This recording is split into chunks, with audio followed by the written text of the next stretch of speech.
রাধা বল্লভ শ্রী হরিবংশ জয় শ্রী রাধে। আজকে তোমাদের সাথে দোল পূর্ণিমা বা হোলির মিনি ব্লগটা শেয়ার করব। তো তোমরা লাস্ট মিনি ব্লগে তো দেখেছিলে যে আমি এই ড্রেস দুটোর আমার শ্রীজি আর লালজুর জন্য কিনে নিয়ে এসেছিলাম সোনাঝুরি হাটে, যেটা নিউ টাউনে বসে, ওখান থেকে। আমার বড় স্বাদ ছিল যে আমি আমার শ্রীজিকে একটা নীল রঙের ঘাগরা এরকম বেনারসি কাপড়ের এইভাবে করে সাজাবো, এইভাবে পরাবো, আর আমার লালজুকে একটা হলুদ রঙের আর কি ধুতি পরাবো। তো যেহেতু এই কালার দুটো দুজনের খুব পছন্দের, তো এর থেকে ভালো দিন তো আর হতেই পারে না।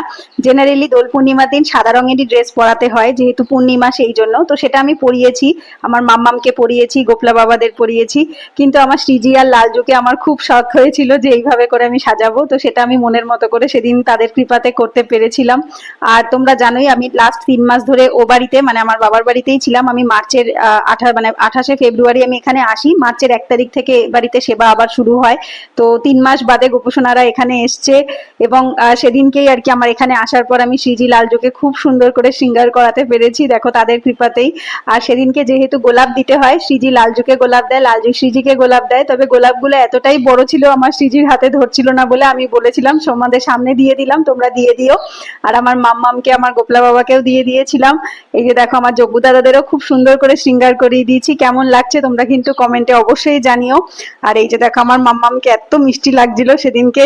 আমার মাম্মাম তো এমনিতেই ছোট্ট, ফুলে পুরো ঢেকে যায়।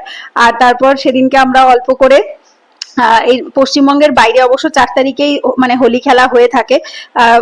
মানে দোলের পরের দিনটা ওদের কাছে বেশি সেলিব্রেট হয়, বাট আমাদের এখানে বাঙালি কালচারে যেহেতু ওই দিনটাই আর কি দোল পূর্ণিমার দিনই হোলি খেলা হয়ে থাকে, তো সেই জন্য আমরা ওই দিনটাতেই খেলে থাকি।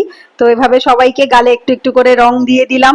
তো বৃন্দাবনে তো 40 দিন ধরেই হোলি চলে, তবে আমার এখনো সেই সৌভাগ্য হয়নি যে আমি 40 দিন ধরে সেলিব্রেট করবো। আর সত্যি বলতে এবছর আমার পরিস্থিতিই ছিল না, তোমরা জানোই। তো আশা করছি পরের বছর থেকে শ্রীজির কৃপা হলে নিশ্চয়ই সেলিব্রেট করতে পারবো। তো তারপর দেখো সবাইকে কি সুন্দর করে আবির মাখিয়ে দিয়েছি, কপালে একটা করে টিপ পরিয়ে দিয়েছি, গালে লাগিয়ে দিয়েছি, চরণে দিয়ে দিয়েছি। তো এবছর আমাদের সেরকম করে বড় করে কোনো মানে দোল উৎসব পালন হয়নি। প্রথমত তো দুপুরের পর চন্দ্রগ্রহণ ছিল, আর তাছাড়া এমনিতেও আমি খুব একটা এখন আর খেলি না, ওই যেটুকু যা শ্রীজি লালজুর সাথেই খেলেছি। আর দুপুরের ভোগ দর্শনও করে নাও, প্রত্যেক বছর অনেক কিছু করি। এবছর যেহেতু ওই চন্দ্রগ্রহণের ব্যাপার ছিল বলে মা বলেছিল অল্প কিছুই রান্না করো, যাতে তাড়াতাড়ি দুপুরবেলা খাওয়া হয়ে যায় সবার, সেই জন্য। তারপরে আমরা ওই পুচকিটাকে একটু রং দিলাম, ওই প্রসাদী আবিরটা দিয়ে আমরা দুজনেও একটুখানি রং খেলে নিলাম, আবির খেললাম। তারপর প্রসাদটাও দুজনে পেলাম দুপুরবেলা। আর তারপর আমার শ্রীজি আর লালজু, মানে আমার গুরুদেব ভগবান আর আমার শিক্ষা গুরুদেব ভগবান, দুজনেরই একটুখানি দেখো কি সুন্দর দোলের তারা দুজন কি সুন্দর আমার শ্রীজি লালজু দোল উৎসব পালন করেছে, হোলি খেলেছে। তো সেটাও আমি একটু ভিডিওতে দেখলাম, তাই তোমাদের সাথে একটুখানি শেয়ার করলাম।